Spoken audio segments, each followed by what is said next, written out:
Yo.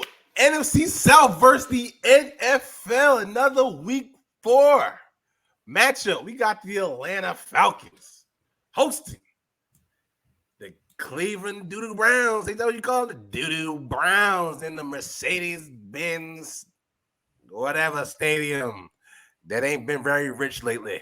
But we going to see what the Atlanta Falcons can do against the Cleveland Browns in this matchup. So let's get into it. Go ahead, my boy. Yes, sir. Yes, sir. We got a 1-2 team going against a 2-1 team.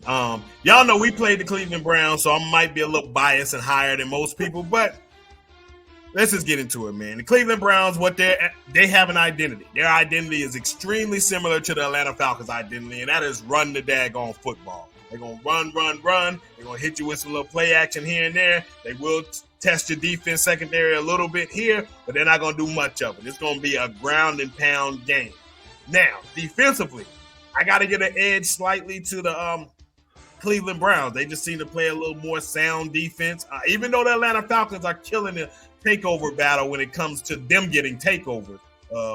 However, they're also giving the football away at an alarming rate that I think the Cleveland Browns can capitalize on. This is going to be a bloodbath, a good physical football game. I'm excited to actually watch this game, DJ. I just don't think the Atlanta Falcons have enough. They can't get out of their own way enough to win this football game. So if I have to make my pick, and I'm going to go ahead and throw it on out there now, I'm choosing the Cleveland Browns. They seem like a much better team that has their identity and together. Jacoby Brissett doesn't turn the ball over often. He has one turnover through this entire season, and that came on a just throw it up in the air and hopefully we can get a last-second field goal or win. So that really doesn't count, but they've taken care of the ball, and they need that from Jacoby Brissett in order to win these football games. And I believe he's going to continue that on against an Atlanta team that's played against two of the highest turnover teams in the NFL in the Los Angeles Rams and the New Orleans Saints. So give me the Cleveland Browns to beat the Atlanta Falcons. Atlanta Falcons are 1-3. Damn. I mean, they just can't do nothing at home, I swear. But yeah, this matchup, I don't think this is a matchup that you can really put in Atlanta's favor. I mean, I know, shout out to Myles Garrett, who came out to that car injury basically unscathed. Obviously, that was something that, we talked on Wednesday that he can possibly be out due to that injury. I mean, not injury, through that car accident. It was a very scary one. But it looks like he was unscathed and he'll be in his game. So, there's not much that I know, like Patino, the tackle. Anyway, I'm just trying, whatever. But, yeah, I mean, you're talking about a team that plays very time possession ball and don't make a lot of mistakes. But then you switch over to the other side and you have a quarterback that has turned the ball over in 3 games. 6 turnovers. 6. And they fumbled the ball 5 times. I mean, you're against a team that you won't, unless your defense turns into the 85 Bears, which they have not been anywhere close to, you're not going to get a lot of opportunities against this team. And you're a team that on the offense that turns the ball over at the rate that you are right now. Like their turnover, what is it? Their margin is crazy. What's the margin? It's like it's -2. It's -2 while still turning the ball over at the highest rate in the NFL. You know what I'm saying? Like, if you look at the turnover margin with the teams that are there, everybody except for, like, Arizona is 2-1 from that turnover margin area. I mean,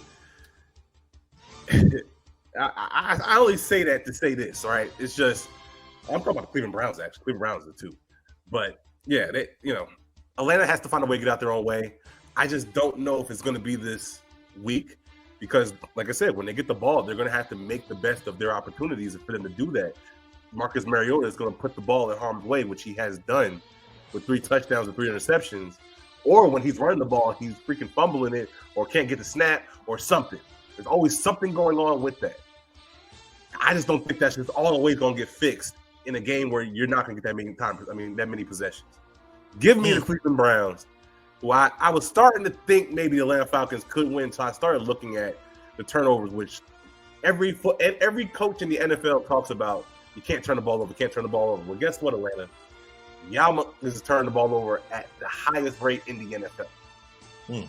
Well, close to your top 3 with 7. Yeah. So, yeah, give me the Cleveland Browns. I don't see this happening. Nick Chubb is going to have a hell of a game. Like I said, I wouldn't be surprised. It looks like Amari Cooper and Drake London are pretty close to each other.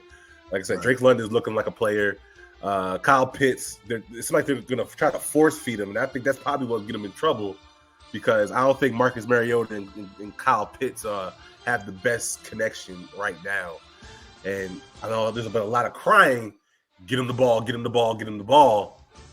Nah, let him, and that might help them. Man, I'm talking myself into what can help them. Don't force the ball to Kyle Pitts. Yes, you have one of the most electric tight ends in the NFL right now. I get that. But if it's not there, it's not there. From a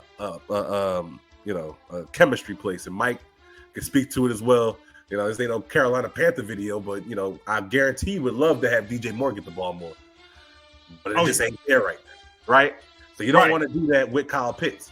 So that's a key, I guess, for Atlanta. If you are going to throw the ball, keep doing that little play action out, get it to Drake London on that drag. That's what's been working. Don't have to feel like you have to give it to Kyle Pitts.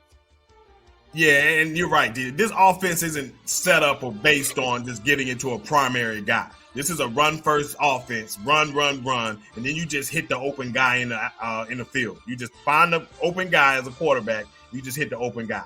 Forget the name on the back of the jersey. Forget all that type of stuff. Just play your football, Atlanta, offensively. Hit the open guy, whoever that may be, and keep trying to move the chains and try to steal some of that time of possession away from the Cleveland Browns. If you can do that, then you can give yourself an opportunity to sneak a win out of this. But it's going to be hard because this Cleveland Browns team is very sound at controlling the clock and being able to run the football with Nick Chubb averaging 5.5 yards per carry. Best running back in the NFL, and I'm going to continue to say it. Even though y'all have a dog, y'all don't have a tandem, and that could hurt. But, DJ, you said it all, man. Unless you got any final thoughts on this before we let the people pick. No, that's the key, I think, for Atlanta, right? Because I know this defense, they're going to do what they can against this attack. Try to slow down Amari Cooper maybe a little bit, when they do try to throw the ball. Because, again, Brissett's not making any mistakes. Marcus Mariota has thrown 3 touchdowns and 3 interceptions.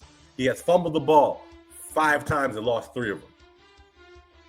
You're now asking that offense to now stop doing what they're doing, and you want the Cleveland Browns to do stuff that they have not done. That's hard to do, and I can't look at that and think that's going to happen, and that's why I go with the Cleveland Browns. That's what I got. Exactly. Him and I are on the same page again. Clean sweep. The Cleveland Browns are going to win this game. Let us know what you think.